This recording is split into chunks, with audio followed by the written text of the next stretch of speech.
Hey friends, welcome back to Homestead in a Box. My name is Leah and I'm super thankful to have you here this evening.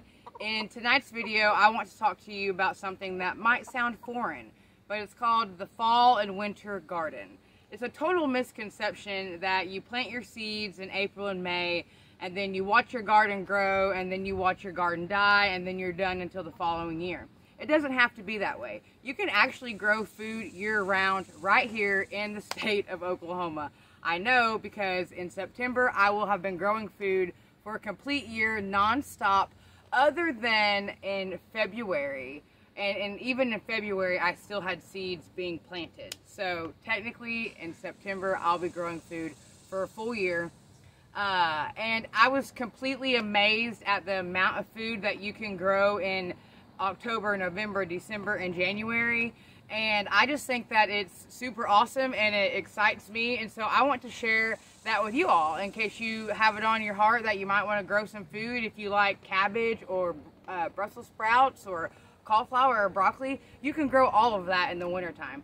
So instead of just sitting here and watching me talk about it, I figure it's 7 o'clock, so it's about chore time. So come with me, let's talk about the garden while we go feed and water all of the animals.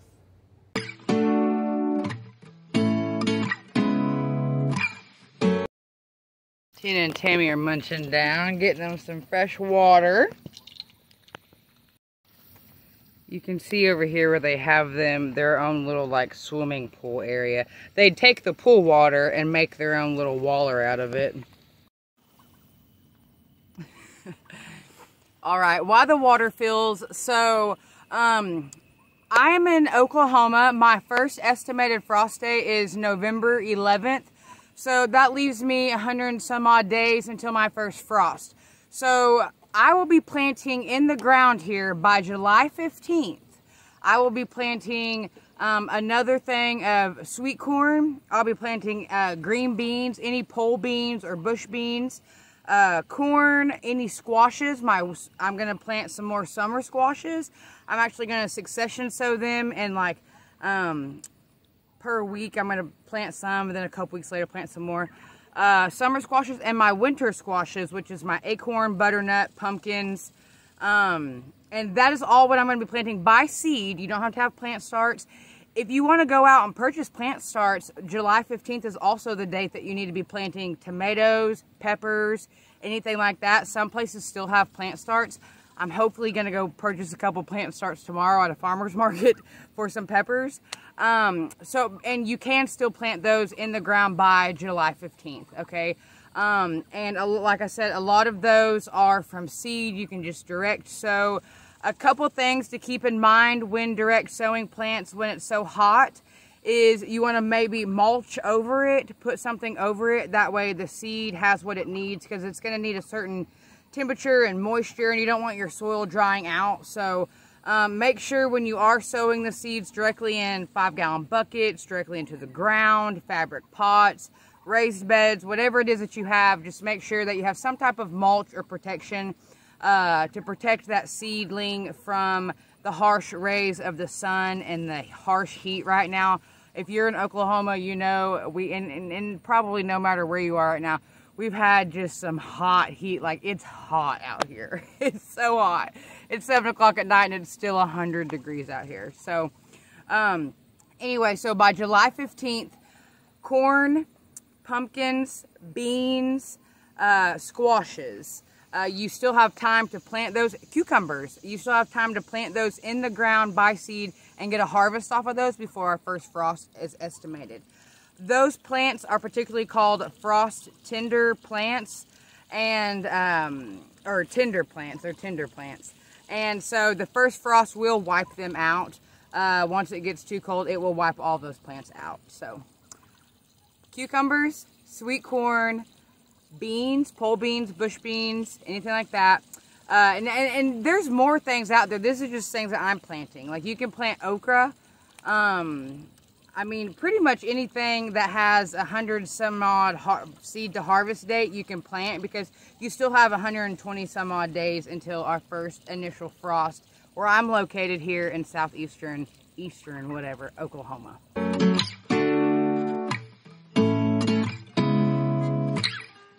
Seeing eye of mine. So down here in this in-ground bed that I just made at the very end of kind of that season, this is where I'm going to be growing more corn. I learned not to plant corn in rows like this, to plant them in blocks. So I'm going to be replanting my corn. Going to be starting some more sunflowers because you still have time to do that also. Look how beautiful that is. Got several different varieties of sunflowers down here. I don't think my corn did right. Like, I just don't think it did. There's sunflower. So in these in-ground beds down here, there's squash, corn, watermelon. This is where I'm going to come back in and plant some more corn, some beans, and some more squashes. I'm also going to be planting some squashes, I believe, up in one of my raised beds that has cattle panels. Every time I go to record, the train comes. So all of that I'm going to be planting by seed by July 15th. Alright, so just to clarify before I carry on, you have frost tender, which means that they will die when your first frost comes. And then you have frost hardy. And frost hardy, that's kind of my jam. Those are the ones that I have already grown. I grew last winter. And that is more of the winter garden. And you guys, less pest pressure. It's not 100 degrees outside. So I do want to tell you about that, but let's feed the turkeys. I see you.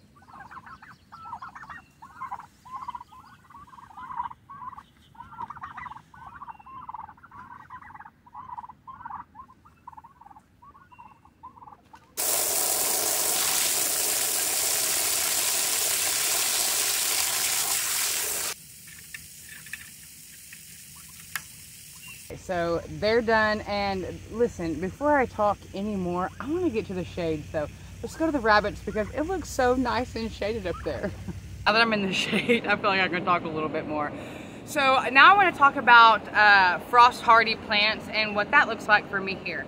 So my frost hardy plants, what that looks like is that I have all of them started, the majority of them started from seed by July 15th.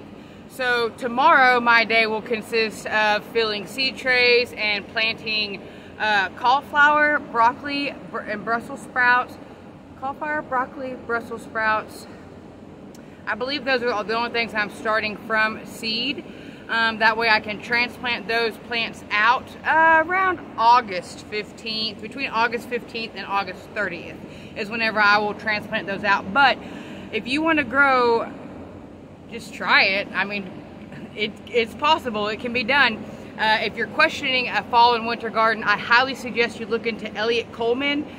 The book that convinced me and taught me how to garden in the winter was called 4 Seasons Harvest. And after reading that book, I was like, hey, if this man says I can do it, I can do it. And I came home and I did do it. So however, if you do want to try planting, and it's all good vegetables that you're planting, you know, you've got broccoli and cauliflower and cabbage, Brussels sprouts. I'm planting a radicchio. Some peas you can actually plant again once the weather cools completely off, and they'll grow through a couple frosts. Some peas are frost hardy. But anyway, so starting my plant starts by July 15th because you want those plant starts good and established before you put them in the ground, especially in the warmer conditions, because those are cooler weather crops. They're called brassicas. So those are the things that I'm starting from seed, and then I will plant the transplants out. Now, a lot of the things that I will be direct sowing around August 30th, and even into the winter time, I succession sow things like kale. I have a ton of different varieties of kale, spinach, lettuces, things like that. And I succession sow those too. That way I have a prolonged harvest. But kale, mustard greens, turnips, beets, collard greens, all your greens, things like that, those grow great throughout the winter through frost. They survive frost. In fact, on January 1st, I have a post over on Instagram where my husband took a picture of me out in the garden on January 1st, harvesting the greens that we were going to eat that day with our black eyed peas and things like that. So it was such a gratifying feeling to just be able to go out on January 1st. Like, who grows food in January? But I was growing food in January. So I encourage you to do it. It is fun. This is like your bigger box stores, Home Depot, Lowe's. They kind of push through all of their plants about this season now, so you could probably go and find some plants on sale. However, kale, spinach, lettuces, all of those things can definitely be grown in the winter time also, and they are frost hardy. So if you have the urge to want to start to grow some food and you live in Oklahoma, my estimated frost day is November 11th. I know that we didn't get a frost until the end of November last year. It was estimated November 22nd. The news said, oh, you're gonna have your first frost, but we didn't, where I live here in southeastern Oklahoma. So even to what the almanac recommends, which is November 11th, you still have 100 and some odd days. So you can still get your fall garden in the ground. Again, that's corn, squashes, cucumber, beans. If you have plants, tomatoes, peppers, eggplants, things like that. So you do have plenty of time to get your fall garden going. July 15th, have those things in the ground. If you want to grow food this winter, I challenge you. Post it in the comments like, hey, I'm on this train with you. Let's grow some food and let's grow it. You join, we'll hop on the same journey together. Let's grow food till the end of the year, till after the end of the year. Like I said, in September, I'll be growing food for a full year nonstop, and that's joyful. It brings joy to my soul. I mean, it makes me, it just does something to me. It makes me super excited and super happy, and makes me just feel more connected with the food that I'm eating. I'm eating more seasonally than I ever have in my entire life. Like, I've never had so many salads in the wintertime until last December. I had salads all the time. So anyway, I'm here at the rabbits. Let's take a sneak peek of them and then we'll wrap this video up. So you can see my rabbits, they are struggling. They're doing better now this evening. They've got fans on them, and I've came out and I give them a little mist. Rabbits do not like to be soaked or get wet, but I do give them a little mist around at my 3 o'clock round. I do a couple rounds a day just to check on them, make sure they're all okay, they're all gonna make it. They've been struggling today, but the temperatures have been the temps have been so hot, just so hot for them. So far, due to all of the heat, I've only lost one mama rabbit. Now, I've lost almost all of my babies. So yeah, you did hear that correctly. I lost almost all of my babies. They just couldn't withstand the heat. Next summer, we will have a more infrastructure, more of a barn with a cooling system for them. But I did lose a lot of my babies out of the last round that I had, and I feel really bad for them, but they just got too hot too fast, and they just weren't able to withstand the heat. But like I said, all my mamas are doing good. I've only lost one mama, and I think that was because of birth, because she birthed out one baby, and then her and the baby died. So my fans, my cooling, my water at all times, the drip water, the drip irrigation water, all that's working great for the rabbits. Send good vibes for my rabbits, please. Hope for these temps to just cool off a little bit. They're okay up to like 100 to like 98 degrees. Like at 94 the other day, they were fine. It just when it gets to the 100 mark is when they really start to struggle. So send me good vibes for my rabbits.